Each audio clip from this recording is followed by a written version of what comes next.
What's up, everybody? I'm Richard. And I'm Shawn. And I and Shawn and I together are speaking the language of bromance. Oh, hi, Richard. Oh, me. We are nothing more than fans of nature. Yeah. You know, parks. You know what? I don't know about fans, but we respect it. Yeah, because nature is something to be feared. Oh, yeah. So I think it was last week or 2 weeks ago, I talked about fighting off. I don't know if it was off mic or on mic, but I totally talked about fighting off a snake in my yard with you, like a little bitty gardener snake. Because we talked about, like, is it Gardner or Garter? Yes, we did talk. Yes. But so, not to be outdone, Mother Nature. This isn't the story for the night, but it kind of is something good to bring up. So I was out at the lake, and I took my dogs out to go potty, like you do. I worked out. It was like 9:30, 10 o'clock. I took them out to go potty. And I took the big one out, brought him in, took the two little ones out, came back in. And I was like, shit, there was a light I forgot to turn off. So me, walk out, go down, about ready to go down some steps. And guess what I see slithering next to the step, Richard? Okay. I know this. Hang on. It was slithering. It was a small cat. It was a small, tiny rabbit. And I was like, you the cutest. No, it was a fucking snake, Richard. And not just Did like it look like snake. a rabbit? Was it dressed up like a rabbit? It was. Was it trying to it was trying to pull a sham. Yeah, it's like, hand me that carrot. I'm like, I've never seen a talking rabbit before. It goes, holy like, shit, a talking rabbit. Wait a second. Why are you sticking your tongue? You're not a rabbit at all. Yeah. Let's see who this really is. I pulled the mask off, all Scooby-Doo like. And guess what, Richard? It was a snake. Yeah. Oh, but you thought it was a girl snake because it had lipstick on and a wig. And then turns out, nope, boy snake. I don't know if it was a boy snake or not. I don't think you can really tell. Like, snake penises are weird because, like, is it its tail or is it its penis? And I thought snakes were androgynous. I don't think so. I think there's male and female snakes because they'll curl in like a big ball when they mate. It's weird. But I walked by, see it was about a 2 foot long snake, Richard. Which you're like, oh well, what was it? Was it a black snake? Was it a big garter snake? No, Richard. It was of. Did we ever decide on what that was? If it was garden, I like garter snake because it makes me feel funny, like at weddings. She's got a garter snake. But no, Richard. She's about to get with garter snake. Trouser snake. This is my penis. But no, Richard. Aren't garter snakes small? Oh. Should have said anaconda. That's just unrealistic. Well, I just can't win. This wedding's over. But no, Richard, this was of the poisonous variety and was a copperhead snake.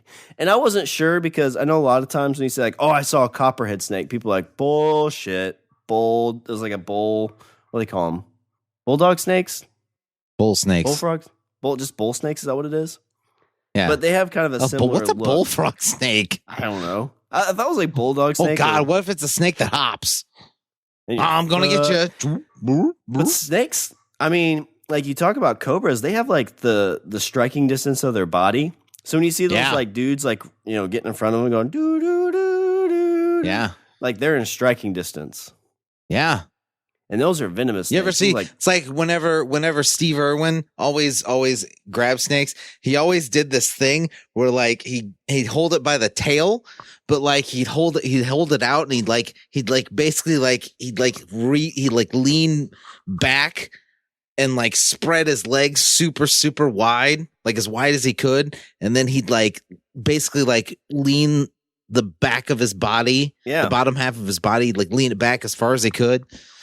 Because you're right, because they can basically strike.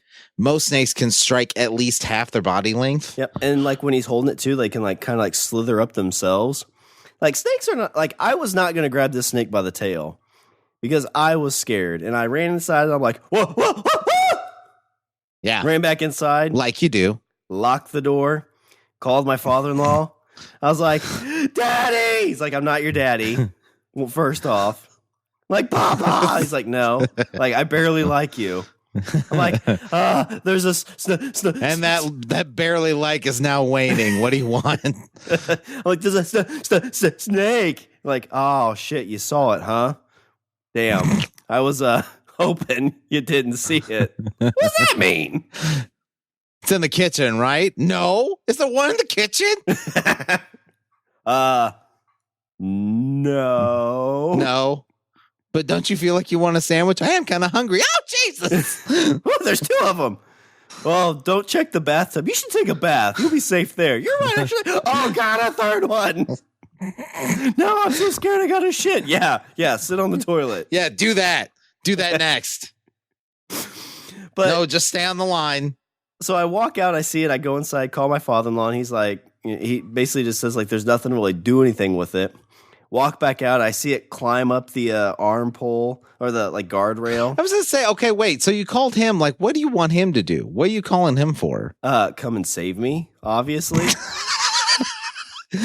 Well, the main He's reason like, probably like an hour, at least 90 minutes plus away. He had just left like an hour ago because he came down for the day with me and then headed back. So I don't know how far he was. I wasn't expecting him to come back, but I guess the main reason I was calling just so like if I did get bit, like they'd know what happened. Remember me? They wouldn't be like, oh, snake venom overdose. I knew it. I knew there was something wrong with that kid. Yeah. Tiffany, I told you it wasn't right for you. Or they walk in and they're like, oh, snake venom overdose. And they're like, how do you know it's a snake venom overdose? Science. Well, obviously. Lucky guess. But it was a tale, Richard. It scared the crap out of me. I scared the snake away or saw it slither away. Locked the door. How'd you scare it away? My scream. Did you like puff out your chest like Yeah, a blowfish? And puff out your cheeks? Well, the bad thing too is I was wearing flip flops. So like if I tried to run away, I'd trip, and it would just bite me. Like I'm a manly man down there. It's like, and like when I'm yelling at it, it just slowly slithers away. It's like, whatever, dude. Like come any closer, I'm gonna strike you. And the whole time I keep going, danger, danger, danger. Snake's like, no, like we're good, dude. Like I'm going away. You stay there, and I'll stay here. But I'm not gonna lie, it makes me nervous. Like I told you, my kiddo plays on those rocks, and we take my dog down that way. Oh, those snakes, like it's just like sharks. It's like just like keep our distance. It will be cool. Like if I accidentally step near you, I'm not trying to hurt you. Like I don't even want to see you. Like just don't be around when I come around. Yeah, you know what they call snakes? Sharks of the land. They kind of are, because you never know they're there until like you're on top of them. They're hidden. They don't. I think they kill probably as many or more about the same amount as sharks do too. I bet. Maybe less. It's probably less. I don't know. I would think that snakes kill more. It's because you're talking about like a large variety of snakes. Yeah, I think when you blanket say snakes. Well, I think in the United States, because I looked it up, because again, I like this stuff. Like I'm a worrywart, so obviously I'm like nervous. Like, oh my god, like what happens if I get bit, or the dog gets bit, or Jacoby gets bit? Like that's the biggest fear, right? And you look, and it's usually with the copperheads.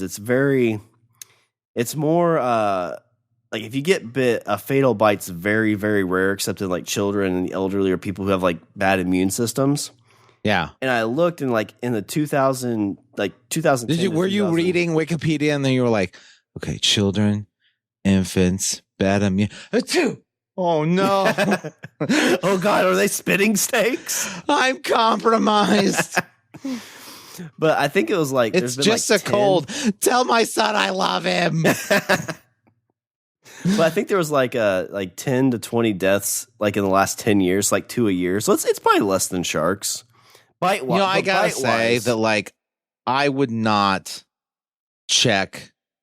Like my first instinct would not be to look on Wikipedia on snake bites. That there was other sites that I was looking at for snake attack or snake bites that were fatal. Like the Wikipedia has like them labeled out, which honestly means that they don't happen that often, right? If they have them one labeled, so there's less concern there.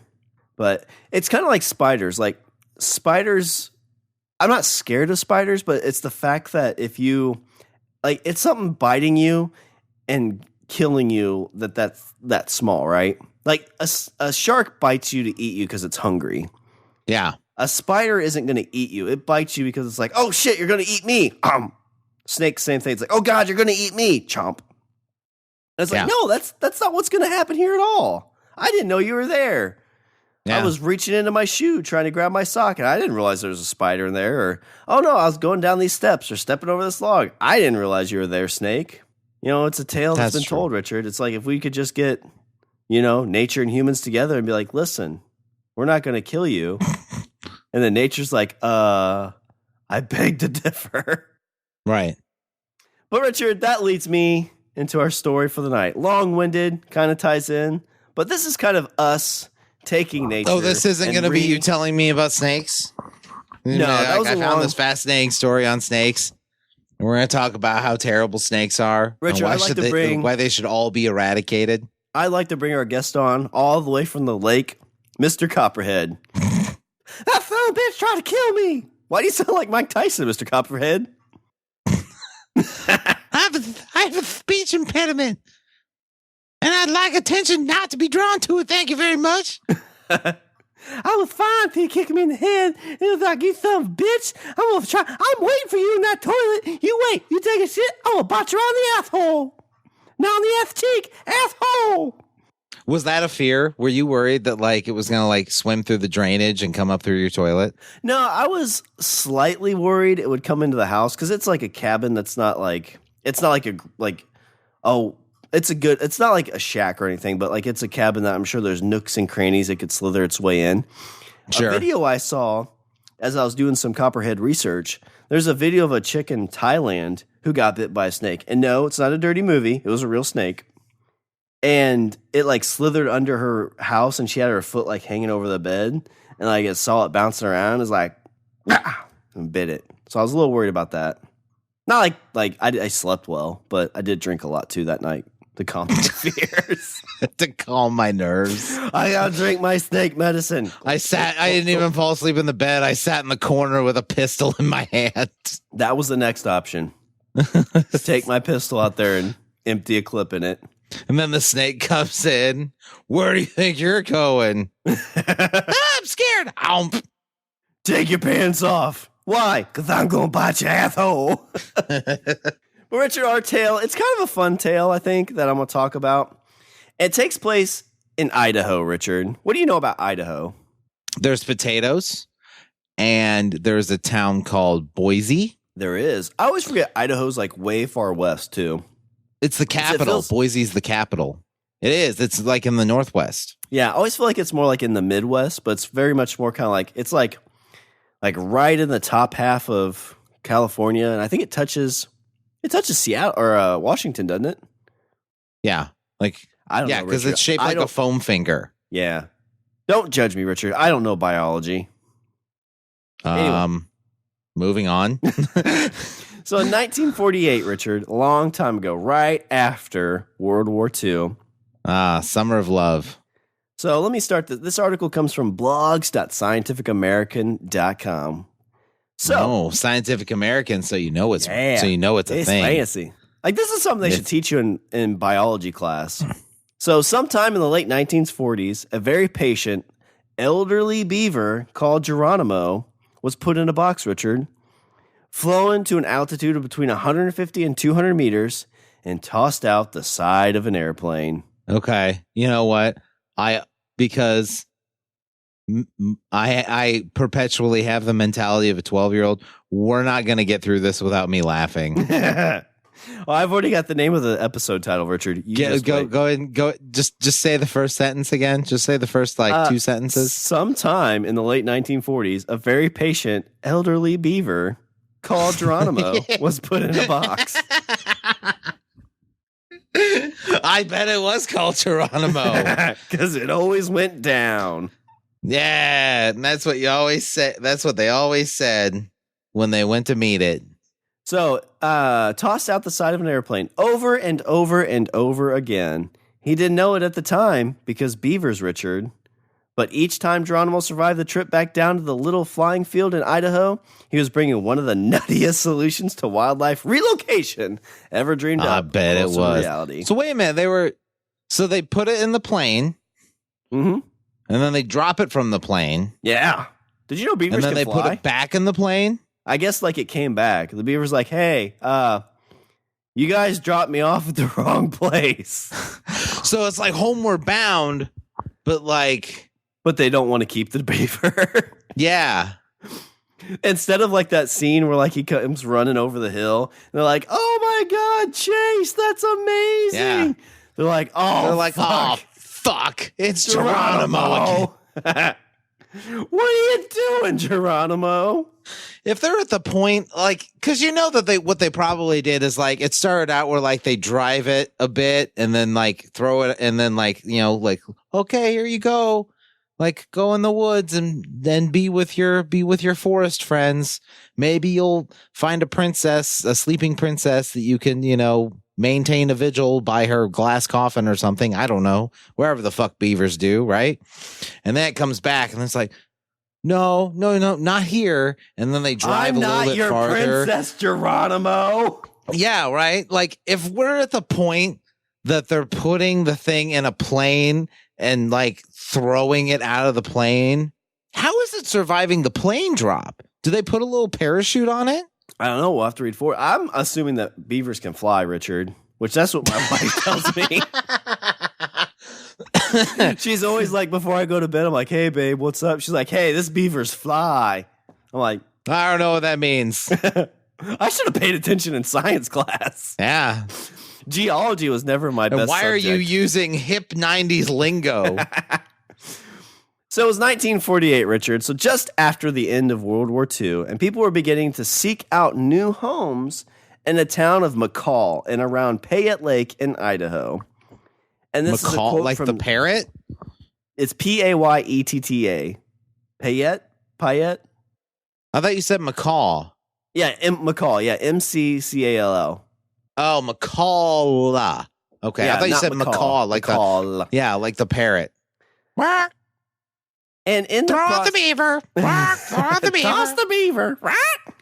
And in the process, kind of. And then he comes back, and then the parrot's like, "Quack, wrong beaver," and the wife's like, "Hey." Oh shit! What happened here? This beaver kept like getting the parrot and the beaver kept getting this dude in trouble with his wife. Right. Geronimo comes back, it's like, not your wife's beaver.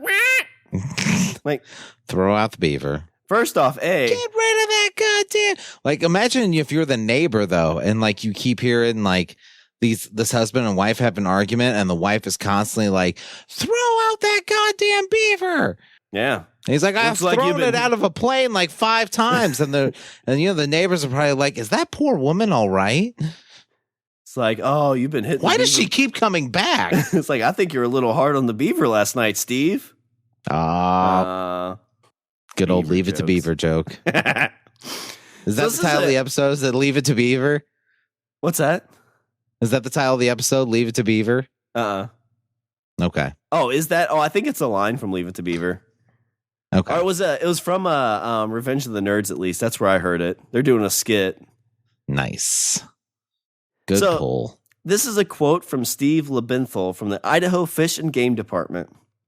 So in the process, kind of moved into where these beavers had been doing their thing for decades, centuries, and beavers became a problem, Richard.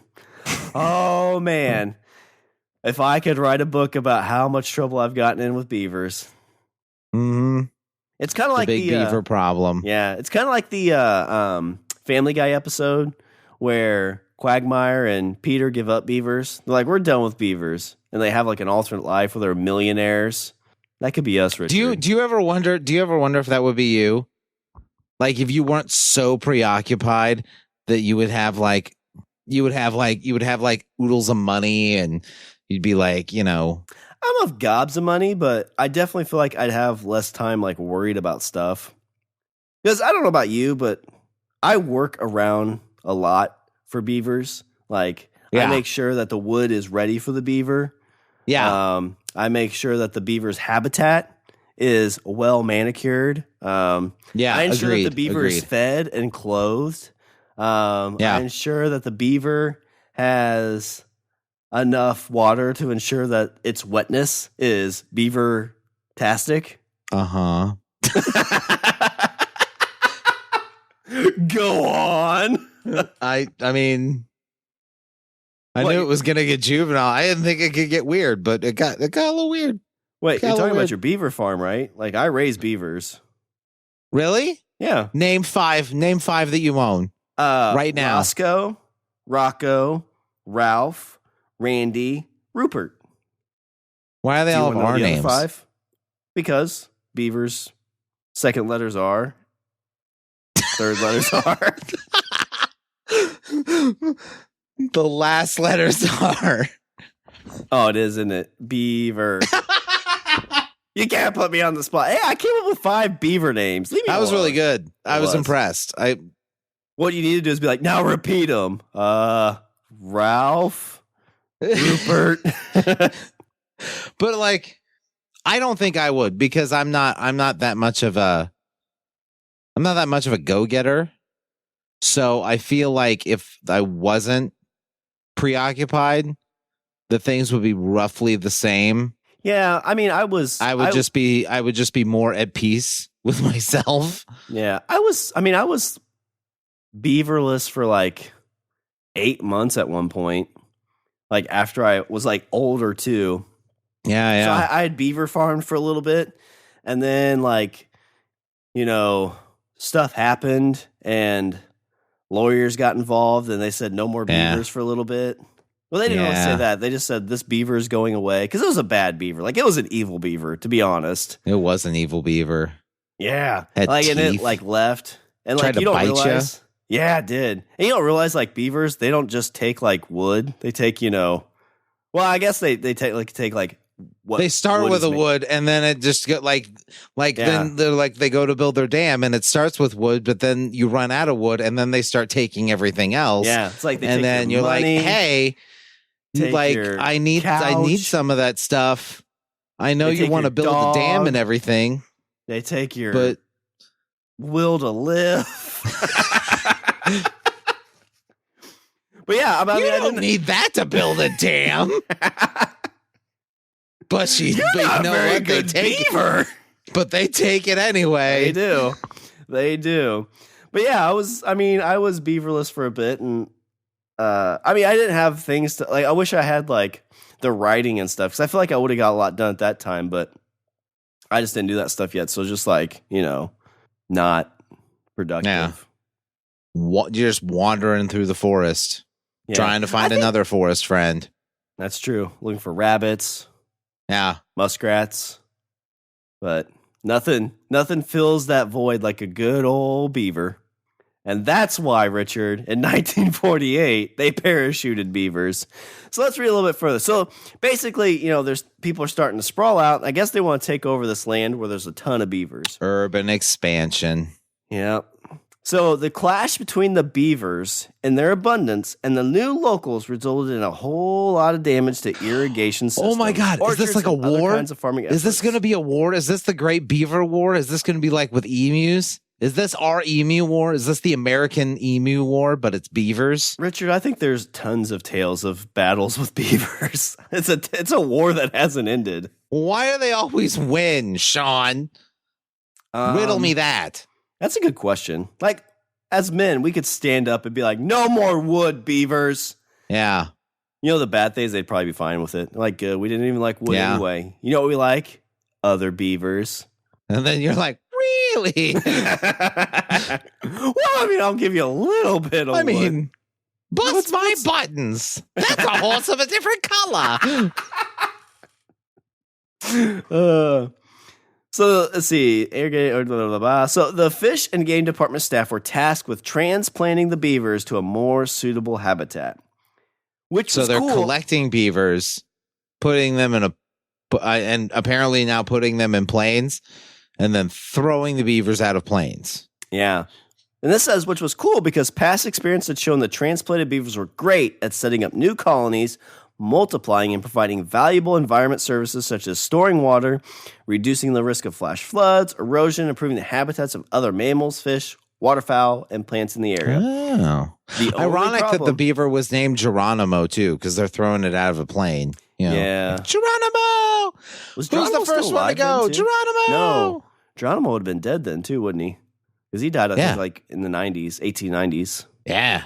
The only problem, Richard, with this, which when I die, that's what I want to. I want to be, I want to be remembered by having my name associated with a beaver, Richard, or some sort of small woodland creature. Like when I die, I only hope that my memory continues in a fucking chipmunk or a prairie dog. Richard's a pretty common name. It probably is. Yeah, like Shawn. Shawn's pretty common. They'll probably name a snake after it. Probably. And then it'll bite people. Yeah. That's right, bitches. It'll bite beavers. So the only problem with this whole event, Richard, was the actual transplanting process. So I don't know if you know, in Idaho, there's various mountains, heavily forest landscape, and a lack of roads made beaver transplantation a difficult and convoluted process. So because of the mountains? Well, I mean, Richard, like you're trying to take a beaver cross country. You got to go through mountains. They get a little rambunctious, and it's like, just settle down, beaver. I know what I'm doing. And they're like, you're nothing like my dad. And you're like, I know I'm nothing like your dad. I thought that's why you were with me. Yeah. I mean, your dad's kind of a sissy. It's like, my dad's not a sissy. He's an amazing man. You're like, is he? I mean, Yeah. And then the beaver's like, didn't you call him when you saw a snake? And then you're like, shut up. No, that's not this dad. This dad's cool. He would save me. The other dad, not so much. No. Who knew the story would hit so close to home, Richard? I did. I think we both did. So as Elmo W. Heater from the Idaho Fish and Game Department the man's name is Elmo. Yeah. In a 1950 edition of the Journal of Wildlife Management. Hi, everybody. It's me. It's Elmo. We're going to put the beavers in the woods. Yay! First, the targeted beavers would be packed into boxes and spend days strapped to a horse or a mule. And during the heat, dust, and bumps, and general lack of breathing space on the way to homes of a designated conversation officer. You're see, now I'm sure that somebody just listening to this right now is probably like, what the fuck kind of voice is that? Yeah. I was like, are you sure he didn't get bit by the snake? Is he dying? That's what he's dying, isn't he? This is his last will and testament. He wants to talk before he passes into the next world. He'd like to talk about the beavers that had wronged him in his life. So by the time and Sesame Street. By the time they arrived, it'd be almost dark, so they'd have to spend the night with a strange conservation officer they just met, which is odd. You get a beaver. It's like, well, we just met. Yeah, that's a good point. It's how many beavers are we talking about? Total, that I'm not sure right at this point, but total they skydive 76 beavers. So there's one guy who's hanging out and sleeping with 76 beavers. Sounds like it, yeah. It's like, what's that movie you always talk about? Was it Conan? Caligula. Caligula? Oh. What even would they have talked about over tea and biscuits, this says? So in the morning, the beavers will be loaded. Wait a minute, he's having tea and biscuits? Is it him making breakfast? He's like, I hang out with all these 76 beavers and then I make them breakfast in the morning. Apparently. Because that's what a man should do. It's true. You know what, Richard, back in the day, you wake up a little bit earlier than so you go out late at night, you have a few drinks like this says, it gets dark, you go home with a strange beaver. You wake up just a little bit early, Richard, and you know what you make? Yeah. You make that beaver some French toast. And then you're in like Flint. Is that your go-to? Your go-to is French toast? Oh, yeah, because it's easy, and I make some damn good French toast. Oh. Yeah.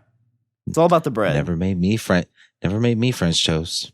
Just saying. Well, what bread do you use? What? What makes the bread so special? It just depends on what kind. I don't really use any specific bread. Like Texas toast is usually okay, but There's some good multigrain breads. It's the texture of the bread. Like the good fluffy ones, not the dry one. Okay. Basically, you need like a piece of bread that's like 200 calories just on its own.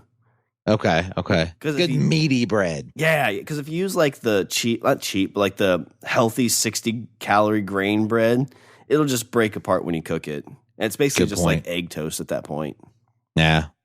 But, man, I want some French toast now. I do too. Ooh, there's some good. I haven't had it forever. It's kind of creepy, but there's a bread called Killer Dave's, and there's like wheat done right or white done right. I think this is what it's called.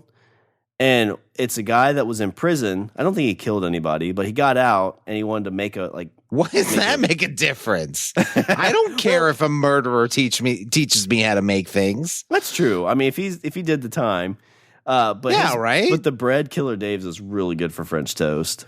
Well, he's got to be. His name's Killer Dave. Yeah. If it's not good, you're gonna say it's good. Yeah.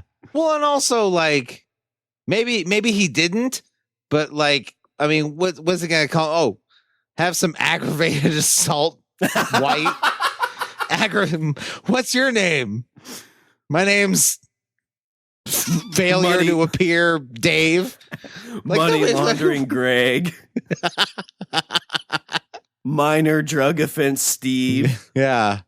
It's a good point. Contempt, Carl. That's a good point. Like, it's like Killer Dave. It's like, oh, you don't like this bread, huh? How do you think I got this nickname? Because you murdered someone? No, you sick fucker. It's because I make killer bread. Yeah. And I fucking killed somebody in prison. And I killed somebody. So how do you like it? I love it. It's great with my French toast. Delicious. Please don't kill me. That's what the last guy said. There's no beavers in that tale. There were. So in the morning, the beavers would be loaded into the conservation officer's truck and transported to the end of the road where they'd be forced onto another pack horse for a long journey to their final destination. Oh, that's sad. It is. Doesn't that seem sad? Yeah, I always wonder. Like I imagine this like guy with a whip and he's like, "Get in there, beavers!" and he's like whipping them. Yeah. And then the beavers are like, "We just want a home. We want your home." Yeah. Because it used to be our home. What if the beavers rise up? Maybe that's what they're doing right now. They're plotting their return. Oh, they're like, it's been 80 years. Have you seen a beaver like legit up close? They're not little. No. They're like 90 pounds. I do know that. And they have like a tail that's like the size of a like boat paddle. And their teeth, like, whew. I've seen stuffed ones. You seen what? I've seen stuffed ones. You seen a stuffed beaver? Don't look at me like that. I get it, okay? But I'm just saying, I have seen I've seen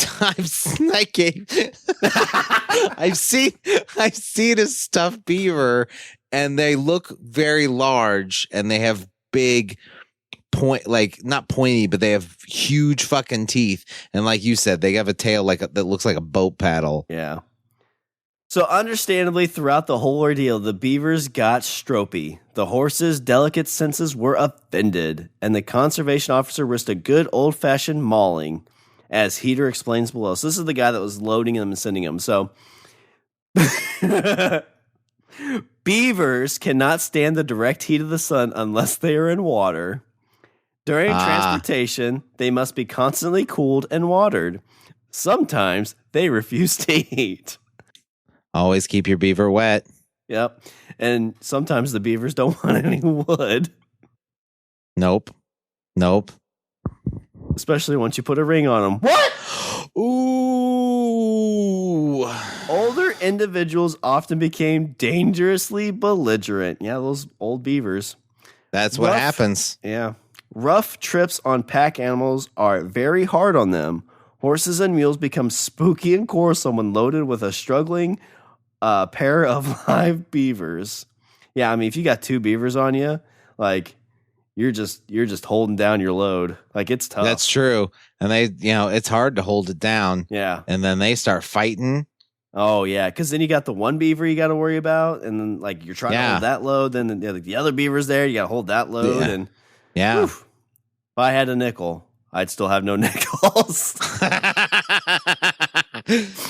These problems involved further handling and too frequently resulted in the loss of beavers, which is, you know what? That's kind of what I've always heard. Whenever there's two beavers, like on a horse at one time or a mule, like you got to be careful because sometimes the one beaver gets jealous of the other beaver and then there's fighting or, it's.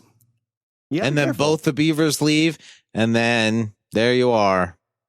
Yep. Sitting with there. an empty load. Yep, and no load to beavers. Carry, and no beavers. And then you hear them in the kitchen laughing, talking about like how they could use more wood. And you don't really understand why. They're like, "Oh, I'm hungry." Yeah. And like, you don't have any Killer Dave bread. That's right. Yeah. All you have is like unlawful unconduct bread. Yeah. Misdemeanor Brian. Yeah, exactly. You don't have like Killer Dave. You have like, misdemeanor Don. Yeah. And they're like, Killer Dave could always handle the load. You don't really understand what that means. And they're like, that's the problem. Yeah. Yeah. And then they say your French toast is shit, and then they leave. Yeah. They say they're going to go over next door to your neighbor. And you're like, but he doesn't have any bread. Oh. Well. And they're already gone. Yeah. And then you're like, well, at least I have more time to do stuff now. But you don't. You don't do more stuff. Nope. You know why? Because you're worried about you're worried about the next one. Yeah. See, this is what I'm saying. If we could just live in a world with no beavers. No, that's not. No, because let's be honest with ourselves. They're definitely smarter than us. I'm pretty sure the beavers are smarter than us. No, if you dropped me off, if you threw me out of a plane in the middle of the fucking woods, I wouldn't know how to get back home. Oh, well, first off, there's a good story about one of the beavers in here. So they needed a faster, cheaper, and more. So they tried to like pack these beavers into this place, and they're like, "This takes too long. You're never gonna be your dad." Stop crying. I'm going over to Steve's house. He's just a friend. What's this? Here, take this. What's this paper? A summons for what? So they needed a faster, cheaper, and more humane way of getting these beavers from A to B. And the solution they come up with, Richard? Planes and surplus World War II parachutes. And here's where our friend Geronimo makes his greatest contribution to science. Okay. Question. You said surplus World War II parachutes. So the parachutes, I assume, are designed for a human being. Yeah.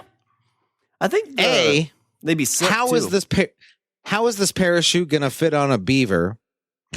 B, who is the unfortunate soul that has to try to strap a parachute onto a beaver?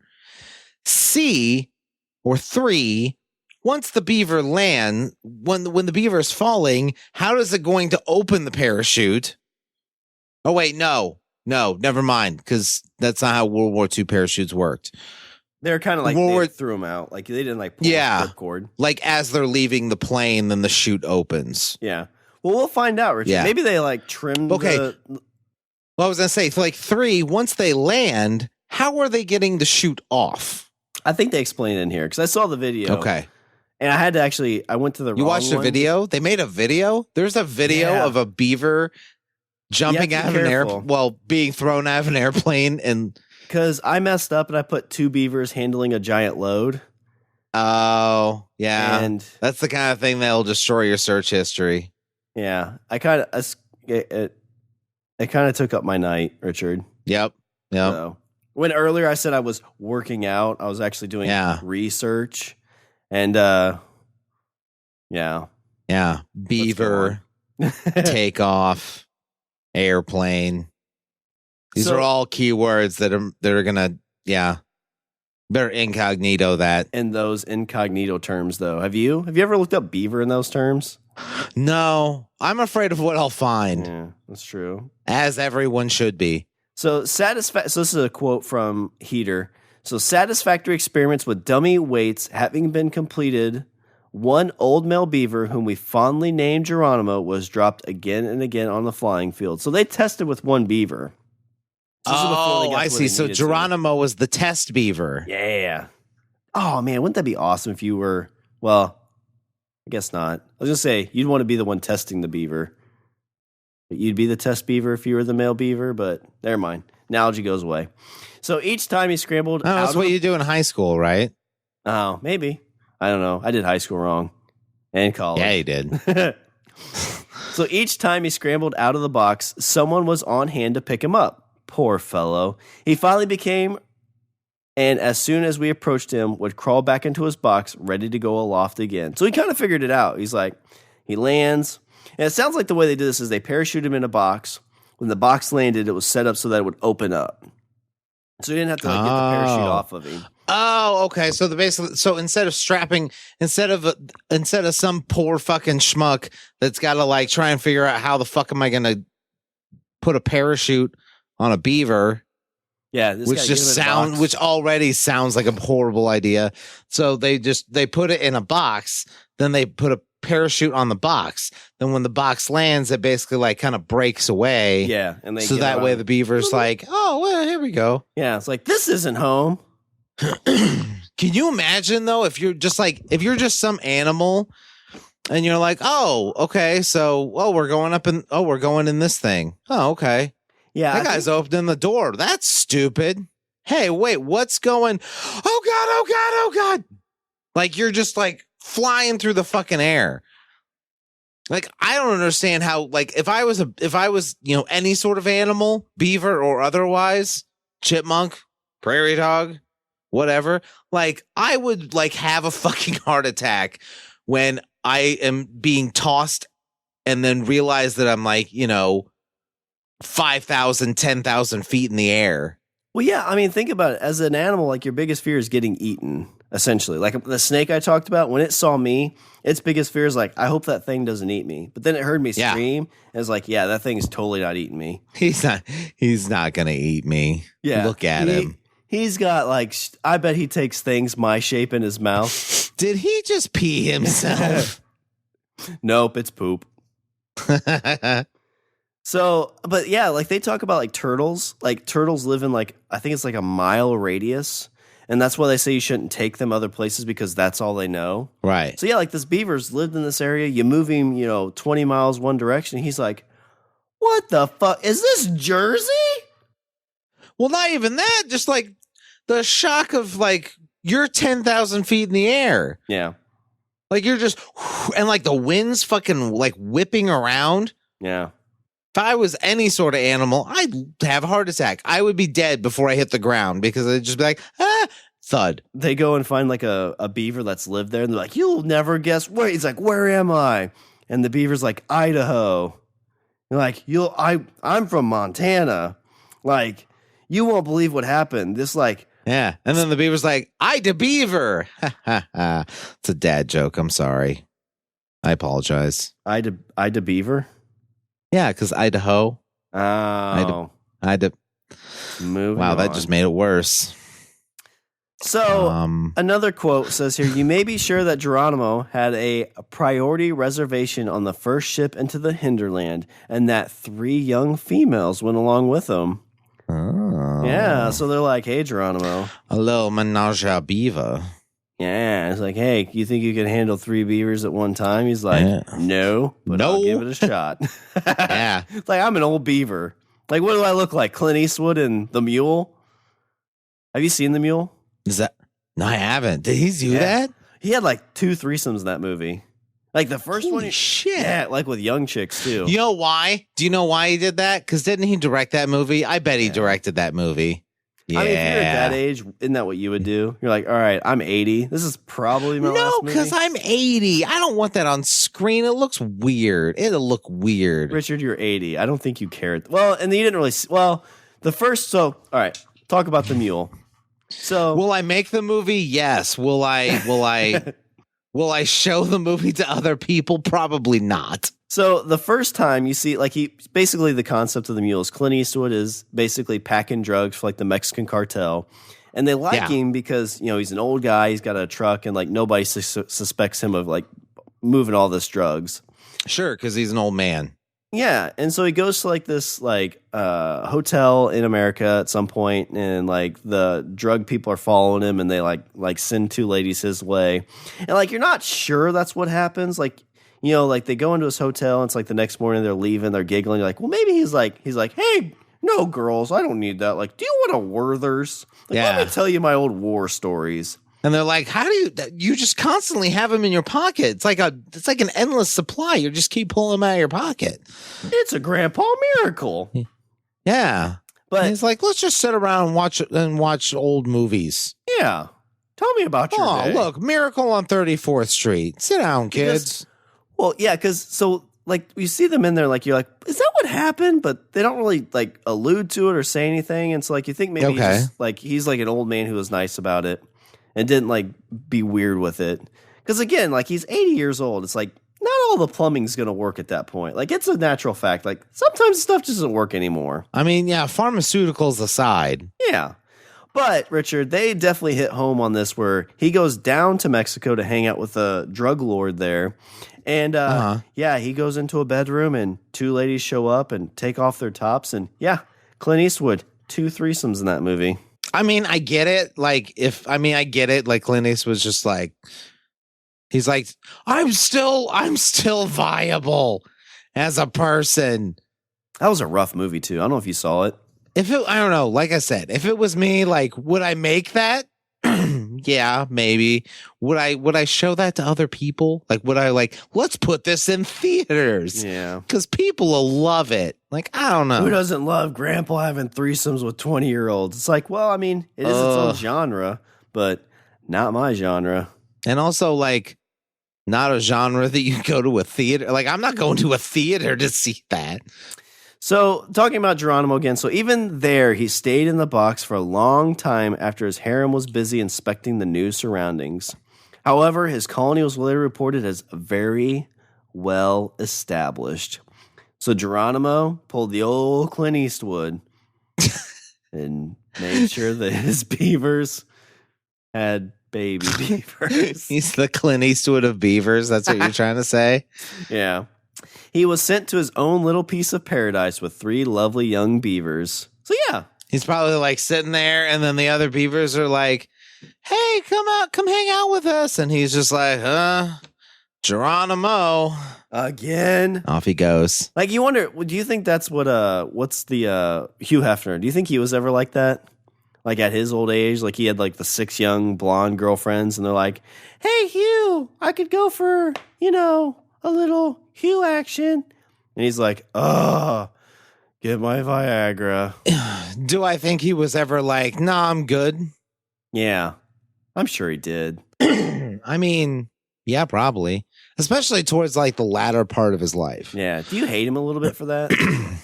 Like Do I hate? No. Yeah. I mean, I'm sure Hugh Hefner's had more stuffed beavers than we've probably could possibly imagine. But you know what? Like, I'm sure like you think of a number and I guarantee you like add 50 to it. Oh yeah, I'm sure. But you know what, Richard? He's a pig. I'm going on record. It was kind of pig, actually. I mean, to a point I can't fault him because like it worked. But I will say that I mean, I feel like it's forced without being forced, if that makes sense. Yeah, kind of. I mean, it's kind of like, you know what? It really is kind of the whole Hollywood stuff that was going on too. Right. You know, it's kind of like I'll get you in the centerfold if you come stay at the Playboy Mansion. Oh, totally. And I think that everybody kind of turned an eye to it. Yeah. Because it's like, oh, well, I think that's why the whole genre seems not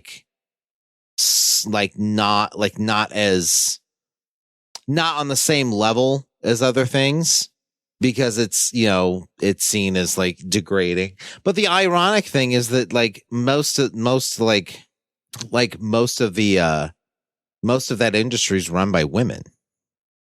Now, not then, then. So I, the Playboy magazine?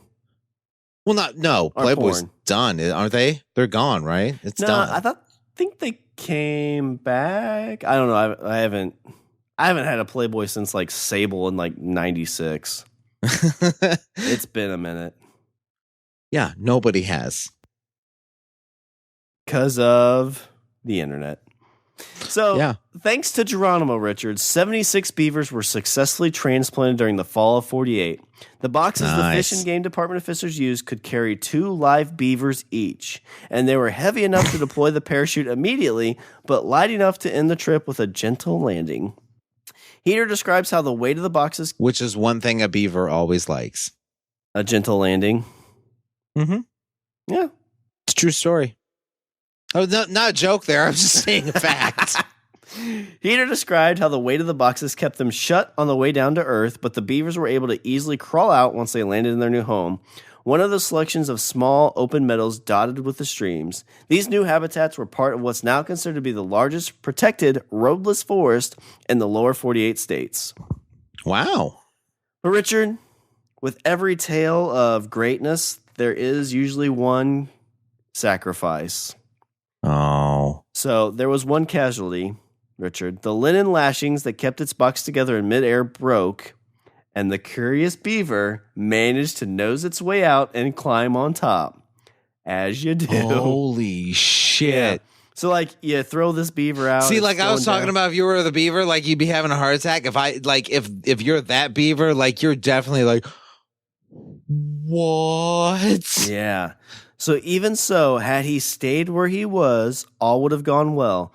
But for some inexplicable reason, when the box was within 75 feet of the ground, he jumped or fell from the box. So this beaver, the linen breaks, he climbs out, climbs up on top, is like, whoa, whoa. Splat. Yeah, he didn't get the party with the 3 beavers. So then Geronimo's like, that's one more for me. and then there's like a bear and his wife. And they're like, then the female bear is like, you're always messing around. And he's like, well, no, it's not me. Like, they just fall out of the sky. Oh yeah, right. This used to be a good neighborhood until all these beavers showed up and all they do is fuck and eat wood. Falling out of the sky and shit. Isn't that terrible, Yogi? Yeah, babe, that's awful. I'd hate for, you to eat wood every once in a while. What was that? Nothing. Ooh. Nothing. I'm going to go and eat some salmon. Is that code? Yeah, it's code, Janice. So the following year, the team revisited their transplanted beavers and found that they'd built dams and houses, bred and stored food for themselves. So the cost of transplanting them was way down from when they were strapped to horses and driven around by conservation officers. Just $30 for 4 beavers, which Wright says equates to about $294 today. If the parachutes were collected and returned, this cost could have been half. Oh wow! So they spent so basically what $7 a beaver, like back then. That's cheap beaver. That's a cheap beaver. Can't get $7. Can't even get you dinner now. I know. You go to McDonald's and drop down $7. Guess what? That beaver's not eating.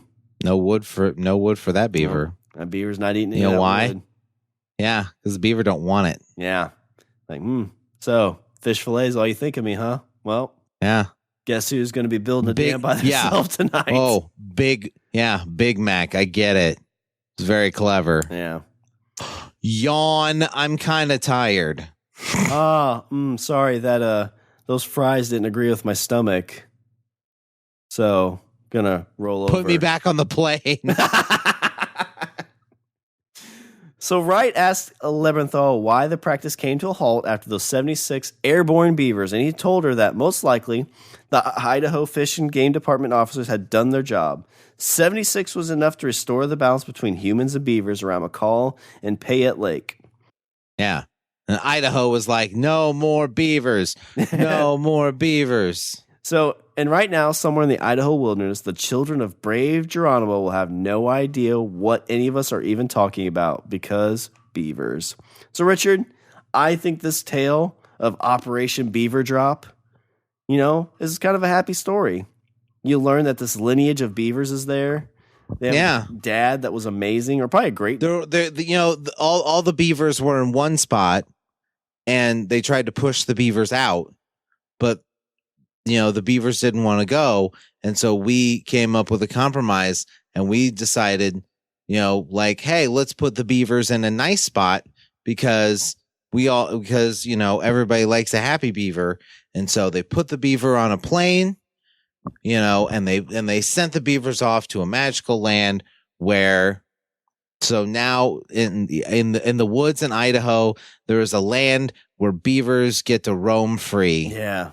And isn't that the dream, to live in a beaver filled world? Richard, you could put a parachute on me and I would parachute. You could call it Operation Beaver Drop for me, and I would drop into this magical land of beavers. Yeah. It's just beavers all over me, 2 beavers at one time. And then you're like, I feel like Clint Eastwood. Oh, I snorted on that one. That was pretty funny. All right, Richard. What do you have for our Richard's closing thoughts? Happy beaver, happy. No, hang on. Happy beaver, happy lever? No. Happy beaver, a parachute. Happy beaver if the beaver don't leave her. Yeah, there you go. No. Yeah, I don't like that either. 2 beavers in a box is better than a beaver on the rocks. Don't look a gift beaver in the box. Ah, there you go. Love it. This whole story's been code. There's my closing line. You got some insight into Shawn's personal life. Pulled the curtain back a little bit there. Let me do a little bit of housekeeping. Visit our website. We're at languageofbros.com. Follow us on Twitter and Instagram at languageofbro. Email us those beaver pictures at bros@languageofbros.com. Like us on Facebook. Don't do that. Don't say that. Don't say that. I want to know what 2 beavers at one time looks like. Stop. Go watch the Clint Eastwood movie.